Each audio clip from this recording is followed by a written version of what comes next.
Welcome to the Lean Blog Podcast. Visit our website at www.leanblog.org. Now, here's your host, Mark Graben. Hi, this is Mark Graben. Welcome to episode 312 of the podcast. It is July 31st, 2018. Joining me today is Jeff Hunter, author of the excellent and relatively recently released book, Patient-Centered Strategy, A Learning System for Better Care. Jeff was with the ThedaCare health system in Wisconsin for 24 years, where he was, at the end, the Senior Vice President of Strategy and Marketing.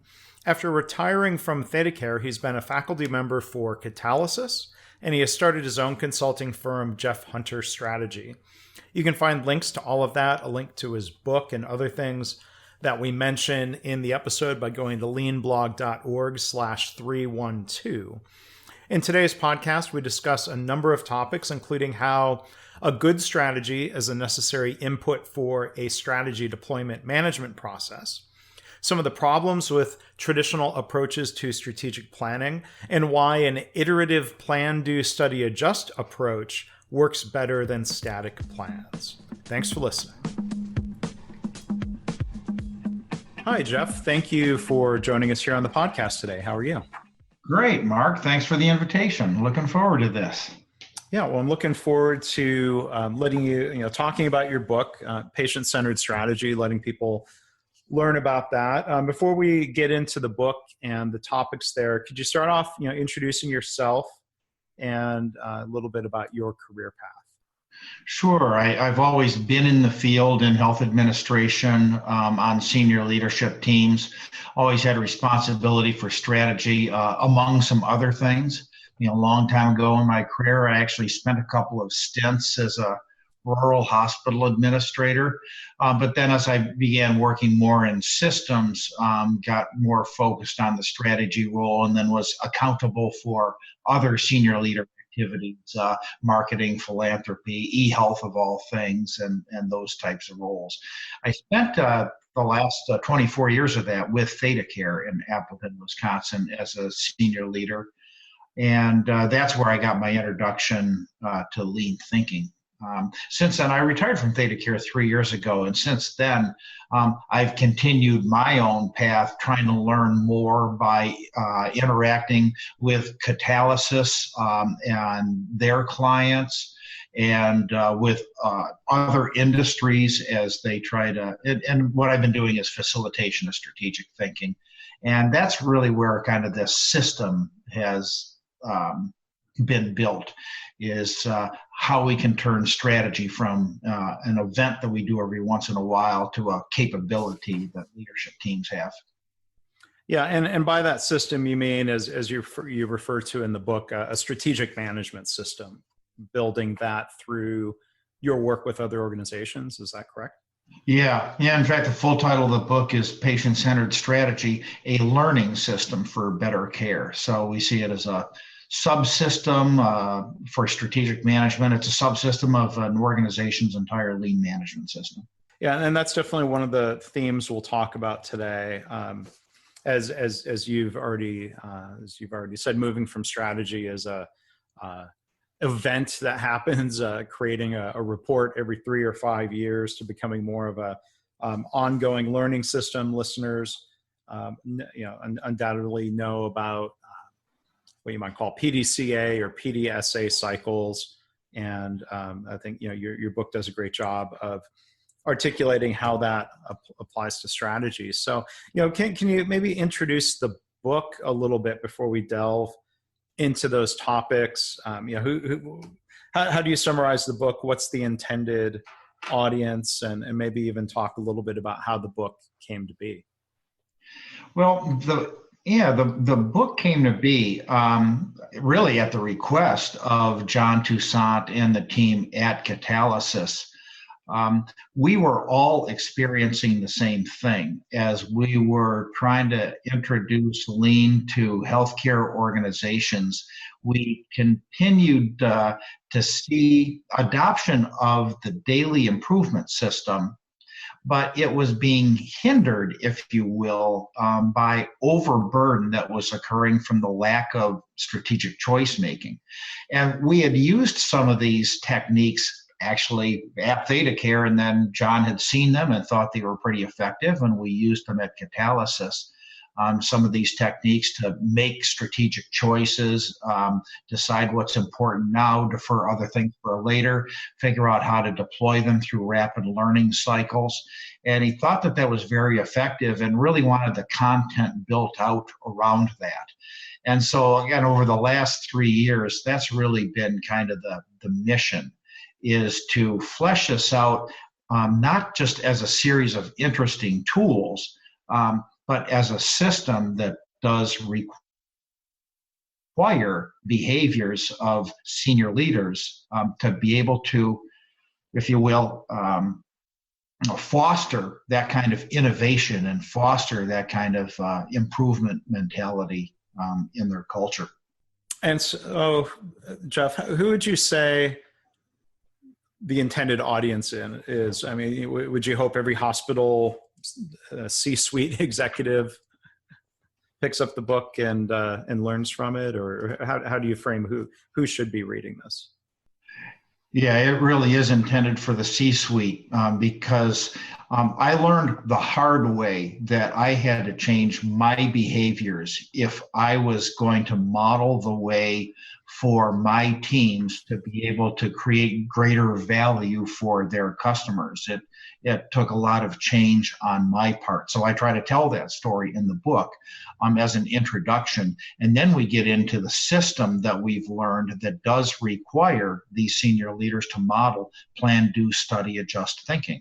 Because if the senior leaders can apply plan, do, study, adjust thinking to the strategy process, it builds the muscle that's required in the organization for PDSA to be applied at every level.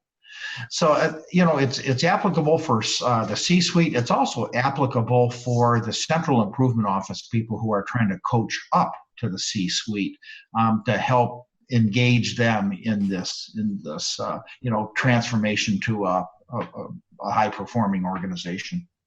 Yeah, when you talk about you had to change your behaviors, that's something that John Toussaint has talked about from his time as a CEO when you were working for him. So I imagine with John setting that example of, and he tells his story about, frontline staff coaching him up or challenging him, or it was a manager asking, when are you going to manage differently?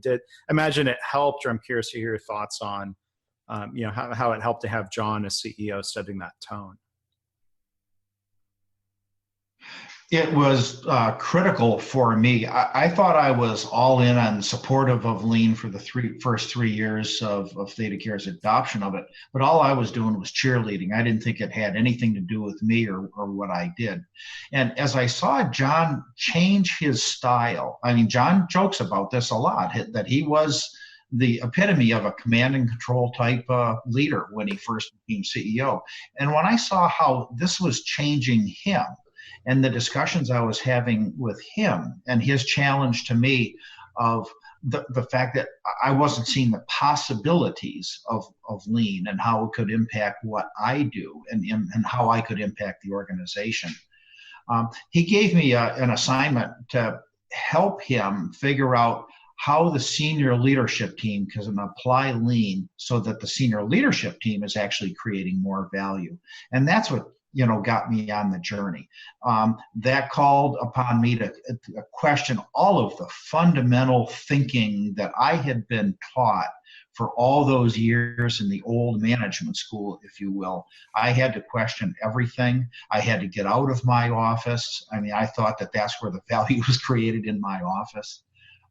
It changed everything from how I related to direct reports, where I related to direct reports, what the nature of my activities were.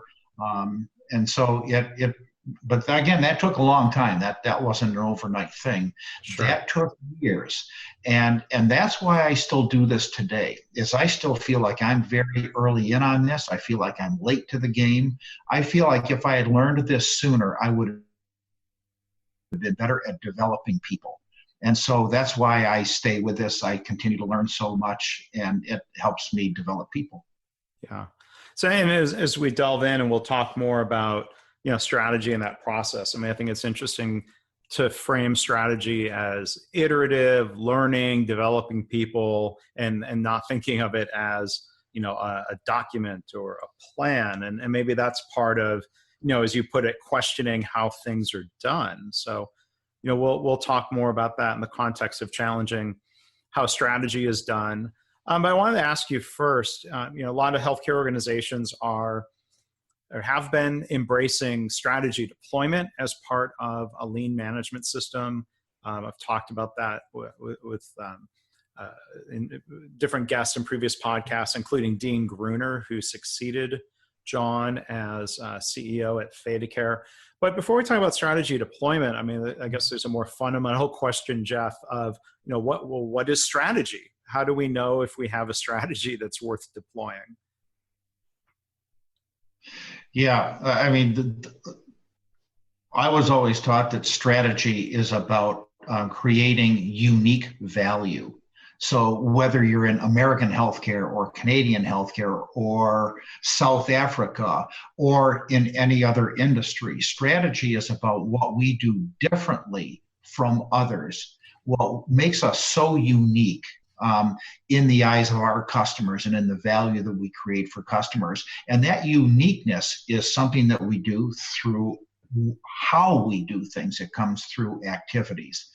So I'm just standing on the shoulders of giants, people who have been before me on this, but that's what strategy is while there are so many things that occupy our attention, basic operational effectiveness, coming to work, doing our job, always trying to make sure that we do that job better. What I like to call big rocks, the big projects that organizations have to undertake, technology systems and facilities and those types of things. We've got to carve out some time. I was always taught that that's, 80, 90% of an organization's time. But we've got to, in addition to that, spend some time figuring out what we are going to do differently that is going to create a unique value for customers. And that's what strategy is to me. Mm-hmm. And so how does that idea of unique value or differentiation, how does that apply in healthcare with hospitals? Because I think the old mindset has been that every hospital should pretty much do everything, provide every type of care, every procedure, with the exception of, obviously, there are some very specialized organizations, but it seems like it's one extreme to the other. Like, all we do here is orthopedic surgery, or here we all, the only thing we do is oncology, or we do everything. So how does that discussion about strategy and unique proposition apply in healthcare? It has been a challenge historically. We have, become an industry where the incumbents, the large hospital organizations, have seen themselves kind of as all things to all people in a 45-mile radius or some geographic radius. And so it has been a challenge to get healthcare organizations to ask themselves, what do they do for unique segments? And they didn't have to for a long time, because every year our revenue would go up. There was more demand for our services, and we were able to raise our prices. And so there was plenty of demand to go around. And so imitation was what we did. We all built the same buildings and bought the same technology and hired the same people and ran the same ads, making the same claims. But that gravy train stopped years ago. I mean, demand for hospital services across the country is inpatient services is declining. Outpatient services is flattening. And so we're seeing a lot of, as much as healthcare is a large and growing business, a lot of that business, the market share is shifting to the not the incumbents, but the new entrants. And so it's at this point that the incumbents have got to start thinking about, what is it that we actually do that creates a value and creates unique value? We just didn't have to do that before. So can you talk a little bit, I mean, do you know, like, in general, organizations out there that are scaling back services. Or I remember talking to somebody at the summit from a Midwestern city where their health system quite literally has 3 different hospitals within a 5-minute drive. They were doing labor and delivery at all of those hospitals. And they've made, what's I'm sure been a challenging, controversial decision at 2 of those hospitals. They are going to consolidate all of their labor and delivery at the Children's Hospital of those 3. Figuring that, for one, if there are problems, you've got Children's Hospital, neonatal ICU and specialists right there. And, I think there's also the idea that, through repetition comes quality and improvement. What are some of your thoughts around that challenge? Well, we certainly had to go through a lot of that. We were one of the first health systems a long time ago, about 20 years ago, to consolidate the heart surgery operations from 2 hospitals just into the one hospital and continue doing interventional cardiology at the other hospital. That was pretty unique at the time, and that was not an easy decision at the time. Then we had to take on the idea that both of our pediatric care units, our inpatient pediatric care units, had an average daily census of 1.5. So we needed to actually get out of the inpatient pediatric business, and we had an arrangement with Children's Hospital of Wisconsin to locate a satellite hospital on one of our campuses where we consolidated that care. Once again, those decisions, that kind of thinking took over a year of trying to get all the stakeholders to agree to it. So it is very hard to get organizations and communities and the stakeholders in those organizations to try to begin to look at how effective they are at certain segments. We have a tendency to see everything as interrelated. You can't remove something. It's just going to leave a hole that can't be filled. But actually, we found that it can.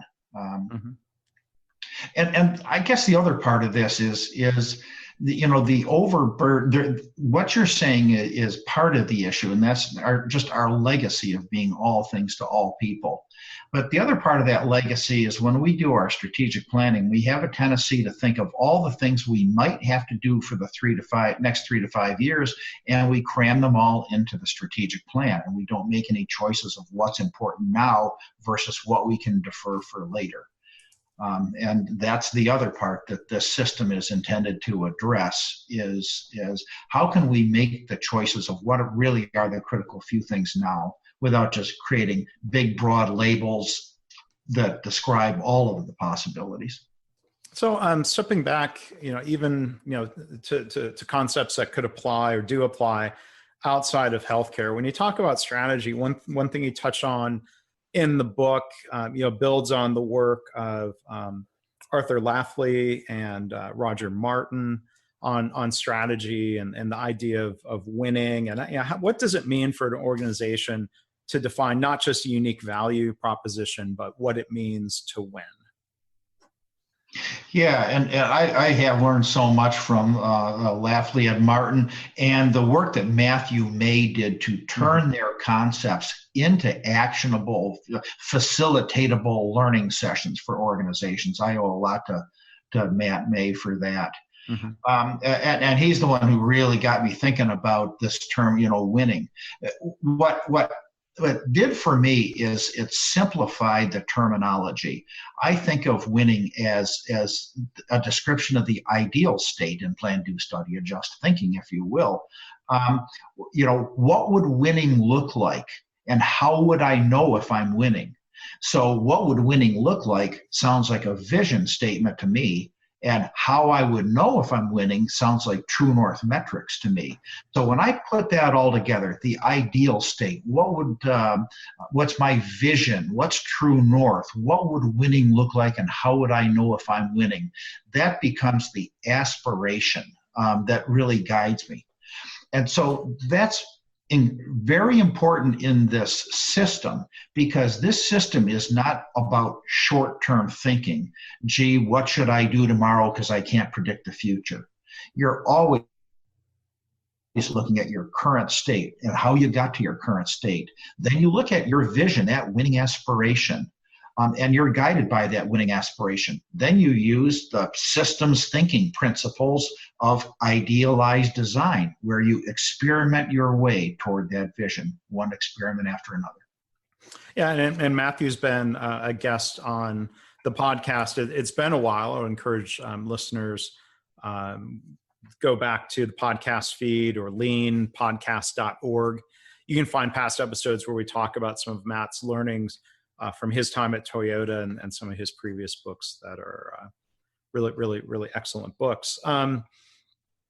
So you talk about winning, and in healthcare, I mean, does it make people feel uncomfortable? Let's say, if I've got a competing health system in town, does my winning mean that other organization then loses? I mean, do people in healthcare get uncomfortable with that sort of competitive thinking, or is that pretty much par for the course for a lot of executive teams? And by losing, I don't mean putting someone out of business, but relatively speaking, losing. You know what I mean? Right. Well, I like to think about as winning with customers. So what does winning with customers look like? What does that ideal state look like? And that ideal state has is an ideal state of a healthy organization. Also could be an ideal state of a healthy community.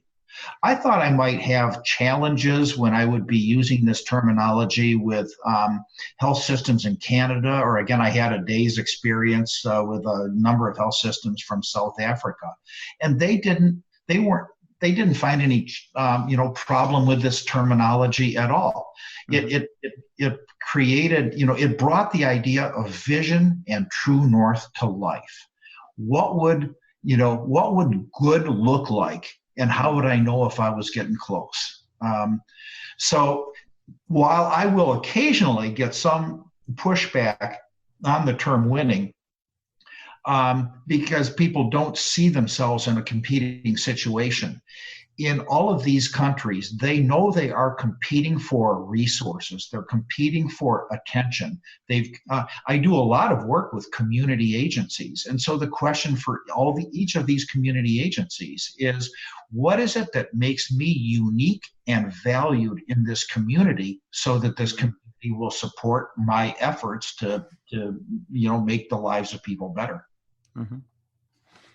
So coming back to some of the elements of strategy planning and execution process and some of these cycles of learning, you've already we've touched on lack of differentiation being a problem, lack of focus. So I wanted to come back to that when you talk about the choices that organizations have to make. This is something John and Toussaint and Dean Gruner both talked a lot about. Having to make tough choices about what are the big necessary initiatives, or what are the choices that are most likely to take us in that direction of winning. Can you talk a little bit more about in your book and your approach, how organizations might rethink that process of deciding what to work on? Yeah, and to use kind of that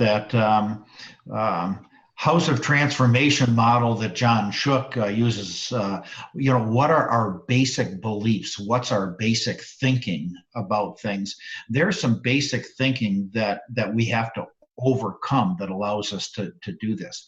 One is that basic thinking that strategic planning is this event that we do every once in a while where we have to pack in all the things we might have to do in 3 to 5 years, as opposed to the new thinking, which is let's understand our current situation, our most pressing strategic issues that we have to solve for now, and those that we can defer to later.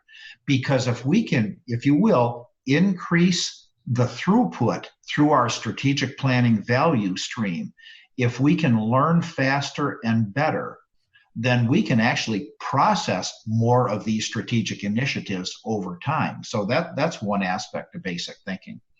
The other basic thinking is kind of unique to healthcare organizations and universities because they fall in the, if you will, the category of professional bureaucracies or professional organizations where professional autonomy is, they're very important. These are really complex organizations, and it's hard to say no because everybody has veto power. So that makes this choice making difficult also. Mm-hmm. But if we can, overcome those, and borrow from the professionals in the organization who do plan, do, study, adjust thinking every day.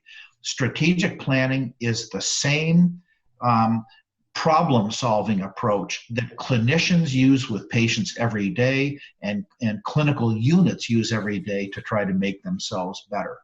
Where are we today? What are the most pressing strategic issues when we look at our current state compared to our vision, our ideal state? What do we need to solve for? So therefore, what's that gap? How do we think we might close that gap? What experiments might we run to see if they are actually closing that gap? How quickly can we learn? And then, how do we spread that learning? It's really the same type of thinking. And the more muscle we build, the better we get at that kind of thinking, the more strategic initiatives we can actually process, and if we will prioritize them. Yeah. So, you talk about PDSA being, this foundational skill in the strategic process. I mean, what are your thoughts, if an organization has not been practicing any of this, and there's the idea of starting at the senior level, learning PDSA thinking, applying this to the strategy process, and then you've also got opportunities to do more, bottom up PDSA, or what a lot of people would call Kaizen. Doing A3 problem solving is another form of PDSA. Is there, a certain sequence that you've seen or recommend in terms of, should it start with the executives? Should executives even do kind of small Kaizen to build some of that mental muscle, or if an organization is under a lot of competitive pressure, maybe they need to learn this and do this all at the same time, bottom up and top down? What are your thoughts? Yeah, we both heard that debate. Some people believe you start with the front lines and kind of build some experience and some credibility there, and gradually move your way to the C-suite. There are others who believe that that type of development will never survive if you don't engage the C-suite in PDSA thinking, and there's no better way to engage the C-suite in PDSA thinking than getting them to apply it to their strategic management. So as usual, the answer turns out to be situational. In my situation, my CEO, John Toussaint, and others like Dean Bruner, saw the potential in this. They saw the connections. I believe that we can bring the C-suite's attention to it sooner when we see this as a common language. PDSA thinking is a common language that we share with the front lines in a healthcare organization. So it has the potential of getting us on the same page. PDSA thinking applies in daily improvement. It applies to big rocks. When we had to go through the same ICD-10 conversion as other health systems, we treated it as a PDSA. The problem we had to solve there was, how do we make this conversion to ICD-10 in a way that is least disruptive to providers? So we were constantly experimenting with how our different ways of rolling out would be more or less disruptive to providers. And that's how we were prepared early and better for ICD-10, because we took that PDSA approach to that big rock, if you will. The same thing is true to solving the biggest strategic issues, which could be, a service line enhancement, or serving a geographic area better, or trying to figure out what our payer strategy is going to be. Though any of those solutions, they're all hypotheses based on, a set of assumptions that we're making. So when we apply that type of thinking and how we coach people to help us solve those problems, those big strategic problems at the strategic level, then we're starting to do the same and apply the same kind of thinking we're asking them to apply. And that's where we start to build credibility as a C-suite. Mm-hmm. So you talk about, and I've loved the word hypothesis. This idea of, instead of implementing a change, we have a hypothesis that a change will be an improvement. Instead of knowing this is the right strategy, we have a hypothesis that this is the right strategy. And you talk also then about assumptions that go into a strategy or a hypothesis. Can you talk more about the importance of going and testing assumptions and I love the question of what must be true? Can you elaborate on that? You bet. I mean, this was one of the biggest lessons that I had to learn. My role was not, as I thought for years, to think up great ideas, throw those ideas over the wall, and if those ideas didn't work, it must be somebody else's fault in execution. And once again, this is what I learned from Roger Martin and from Matthew May, that if I believe at all in systems thinking, when I initiate an action, when I begin a strategy, I am changing the world. I can't fully anticipate how customers are going to react. I don't know what others like competitors are going to do. I can't fully understand what my partners are going to do. There is no such thing as perfect information. So when I say, I think we should do this to close a certain gap, at a major strategic level here, I have to acknowledge that I don't have perfect information. I'm making the best, most informed guess I can possibly make, but I have to ask myself, what must be true for that scenario to play out the way that I want it to play out? That language, again, that comes from others. And I think Matt May, in his most recent book, Winning the Brain Game, explains why having to explore your deepest, darkest assumptions is so important if you're going to have breakthrough thinking. Because when you ask yourself what must be true, that's where you get into the most critical, unknown assumptions. Your hypothesis is very dependent on that assumption working, and you really don't know the answer. And so that's where you begin your experimentation using lean learning loops, using design thinking, if you will. So I've used it. You've heard me use an example of how I finally, that got through my head when I was that example I've got of the rural hospital administrator, if you want me to tell that. Yeah, that'd be great. Yeah, there's when you get into the design thinking, the lean learning loop kind of activity, they often tell a story of Webvan, the company that was going to be early in on the space of ordering groceries online and having them delivered to your doorstep. And a well-capitalized company, very smart leadership, did all kinds of cutting-edge market research to segment and size the market, and then opened up their doors and went bankrupt in 6 months because they overbuilt the solution. So I'm learning all of this at the time when I get a phone call from one of our rural CEOs not long before I retired from ThedaCare. And he says, I have this idea that the reason people aren't coming from a town south of me up to my hospital is they have a transportation issue.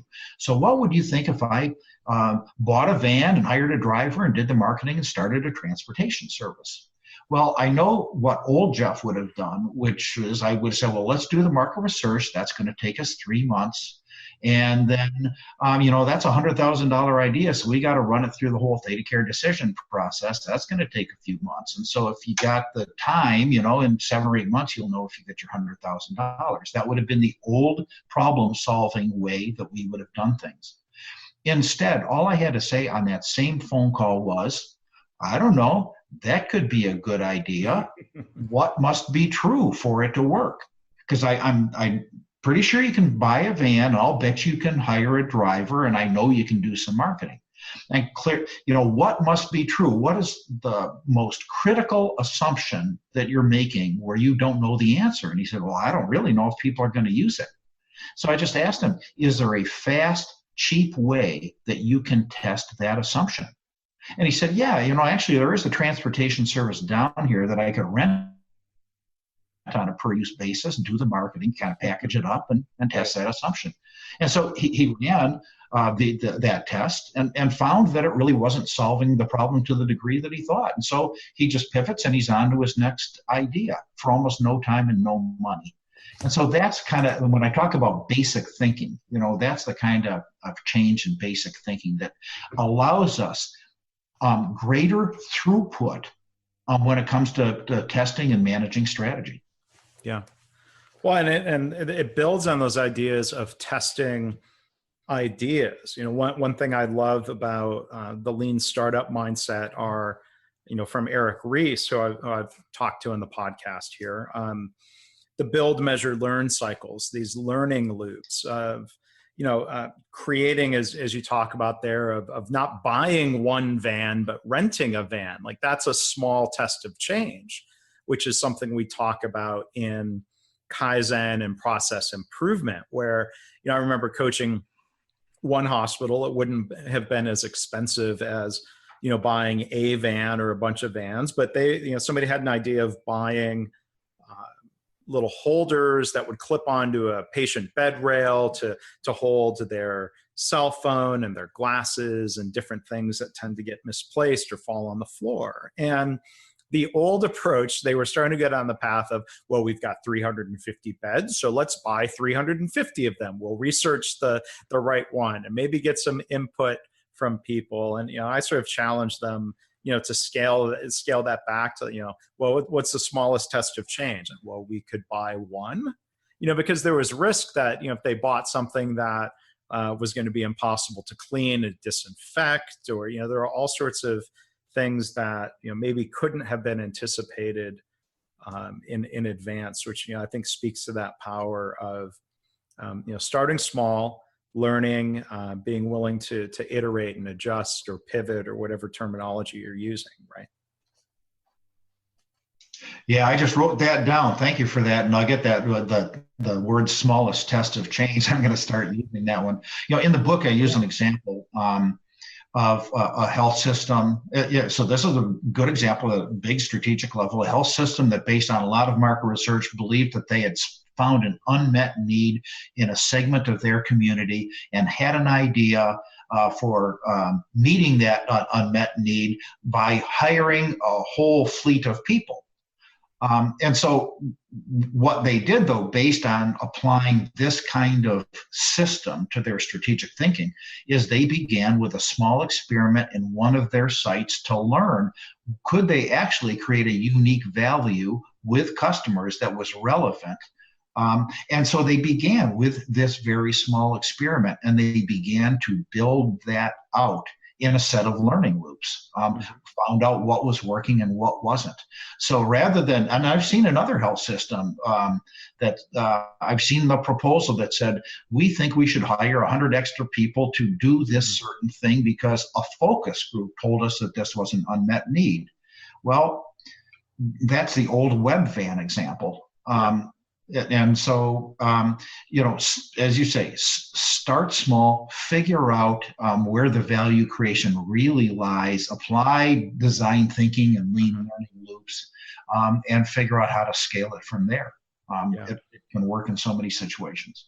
Yeah, and design thinking, that's a topic Ted Toussaint and a colleague, Sarah, I'm blanking on her name at the moment, but they talked about some work that they did in Massachusetts, combining concepts from design thinking, lean startup methodologies to kind of iterate their way to some new and innovative at-home care models. And I think it's really powerful. And there's, I think, big opportunities to reduce risk by having that experimentalist mindset. Like, for example,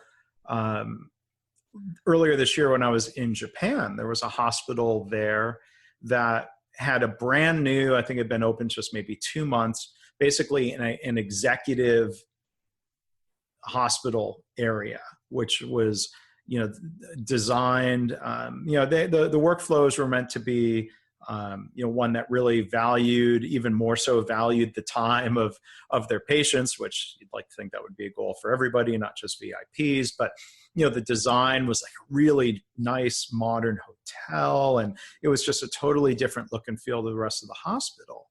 But the thing that was, a bit cringy was, that this place was a ghost town.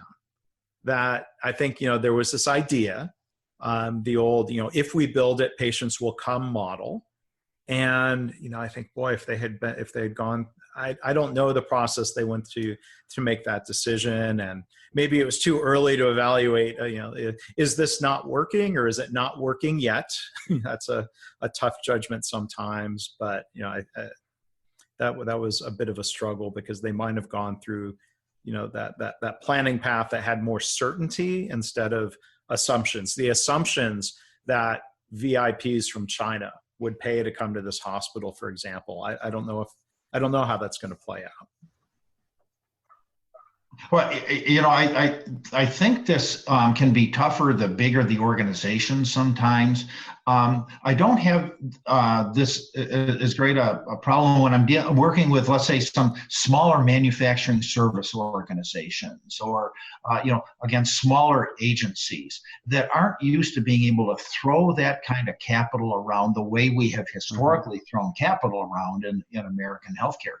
These folks are more used to the idea of, because they've got limited energy and capital, and they recognize it.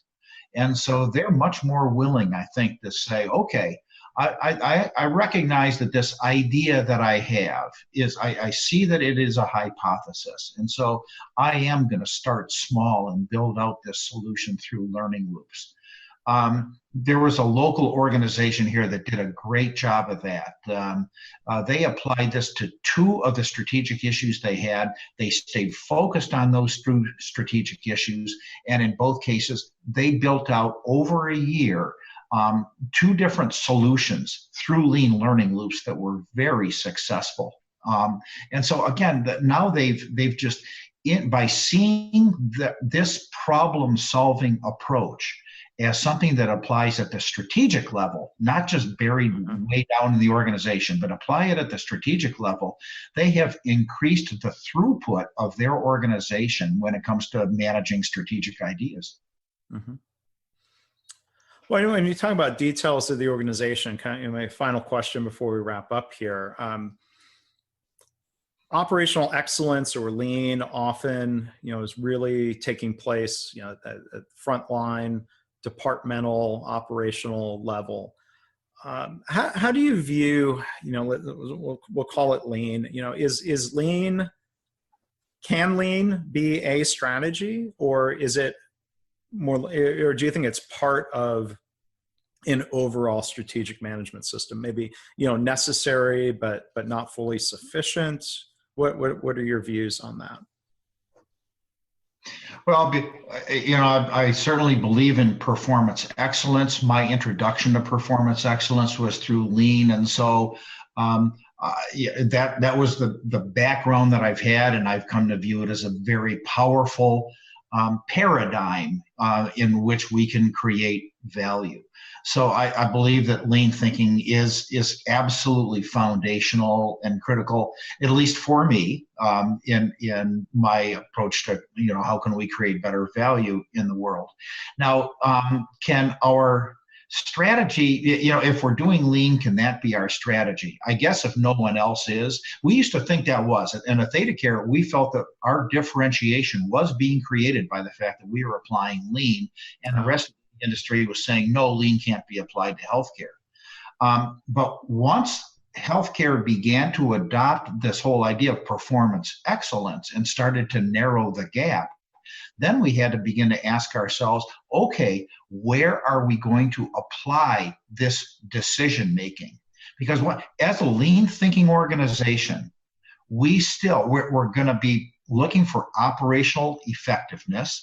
We still have big rocks to manage, and I've never seen an industry that has so many big rocks, which again, those are big non-differentiating projects. You got to do them, but they're not going to create any difference they're not going to create meaningful, unique value. So we've got all of that going on. We have to ask ourselves, what are we going to do differently what new standards are we going to develop? What initiatives, new fresh initiatives are going to develop that are going to create unique value in the eyes of our stakeholders that's very relevant. That's strategy deployment.